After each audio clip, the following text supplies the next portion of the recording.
enough finding the time to get everything done around the house, but being eco-friendly at the same time, you're thinking, oh, I wish. Right. Well, one Bay Area mom is making it a lot easier while relieving that mom guilt. Please welcome Kimberly Danek Pinkson with EcoMom Alliance. Thanks so much for coming, Hi, Kimberly. Kimberly. Thank you. We're doing the green theme today, as you can see, and from the golf greens to being green at home.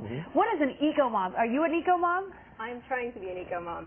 An eco-mom is someone who cares about the planet, not only from a perspective of wanting to protect the environment, but also thinking about the future of their children and other people's children, and what kind of future we're creating for future generations. And you cared enough about that to start a whole movement, or at least an organization, I do. focusing on moms. Why that focus?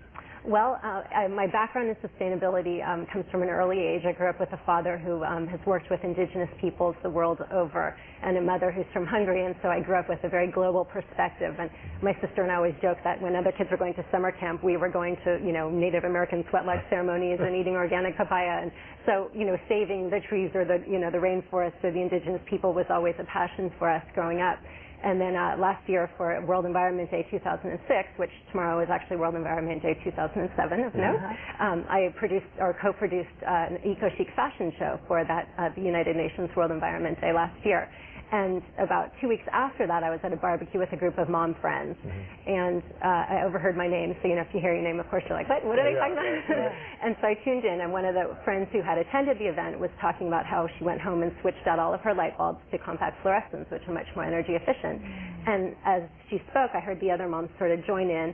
And it was just such a cool moment, because literally it was like I was at the other end of the picnic table, and the conversation just took off like wildfire, and all the other moms were, what can I do? How much CO2 can I save? I want to be a part of this.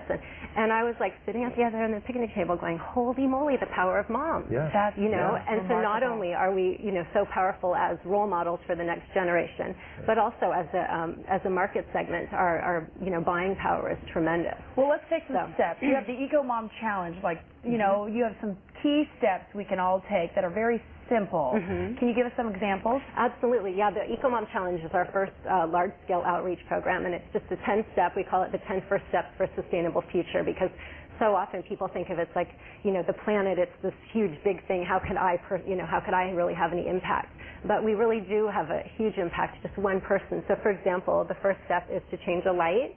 If every household in America were to change out just 5 of their regular use bulbs to compact fluorescents, it would be equivalent to taking 8 million cars off the road. That's huge. And it's so easy. I mean, we all go to Home Depot or Long's or some sort of store where they carry these light bulbs now, and it's a really easy change. How long do these light bulbs last? Those will last on average about 8 years. So they may be a little bit more expensive, although that is starting to decrease as the demand is going down. For example, this one I actually found in my local hardware store for 50 cents.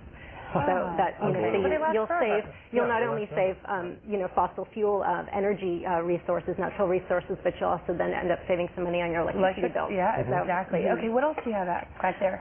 Well, the number 2 is to drive less. I don't have a car with me today, but if another statistic that I think is just really empowering to know these types of things is that if we each drove just 10 miles less per week, it would save about 20 billion pounds of carbon dioxide emissions from going into the atmosphere.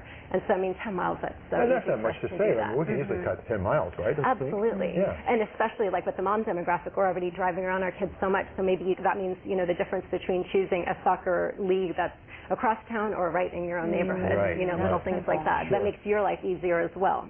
So I wanted to talk about plastic. I know you have some plastic there. What are some rules we should plastics are probably not good at all. But I read somewhere that you should definitely never microwave plastic and all these certain things you were mentioning. Can you expand on that? Yeah, absolutely. Plasticides are a major contributor to environmental degradation, not only for the planet, but also as a toxin causing disease.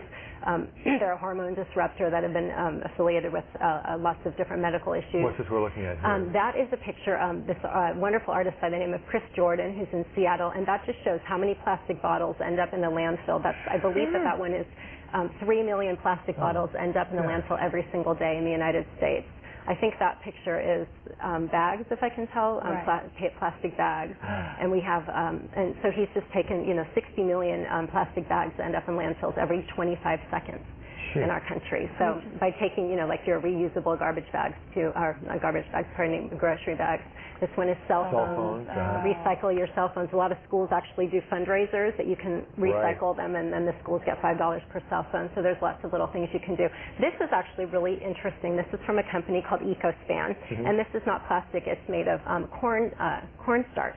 Wow. And it's absolutely biodegradable. No, it's not. This cup is actually, this is so cool, this cup will biodegrade within 6 months. Wow. You can have it, custom made. Right now the company is called EcoSpan, so you'd have to do the cups directly through them. These things are actually, so this is great for like picnics and barbecues and school lunches if you're not going to do recyclable containers. But these that's fantastic. Smart and Final, those are Smart and Final. That's neat. So how many members do you have now? Oh my gosh, I don't even know right now. We have about a couple thousand, but we've got them all over the world. It's really exciting. So to people who say, how can one person make a difference, what would your answer? Oh, there you are with your son, right? Yeah, that's Corbin. So what would your that's my real inspiration right there. That is. Yeah. So what would your answer be to the mom who says, how can one person really make a difference?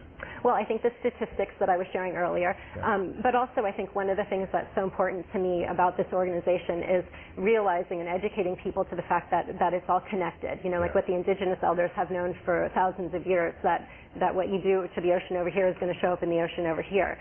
So that it's all connected, but it's not just about this, existential out there kind of global warming thing, but it's about your life. It's about taking care of you as a mother. It's about taking care of your children, so sustaining your home, sustaining yourself, sustaining your planet, that it's all connected. As for one person having an impact, I think there's this wonderful story, a woman who's a mother in Africa by the name of Wangari Maathai, and she won the Nobel Peace Prize in 2004. And there's a little parable that she tells of there's a big forest fire, and all the animals are standing there kind of watching the fire, and this little hummingbird keeps flying back and forth, and they're like, what's he doing? And one of the animals finally asks him, and the hummingbird says, I'm filling my beak with water over there and helping to put the fire out. And I just think that's such a beautiful story that we really each do have the power to affect change, not only in our own lives, but on a global scale. Well, the EcoMom Challenge, the 10 easy steps are on our website because we didn't get through all of them today. Yeah. Kimberly, thank you so much. You're welcome. EcoMom Alliance. Thank you so much. What a great organization. Thank you. Thanks for everything you're doing. Pleasure. Thank you. We appreciate it. Okay.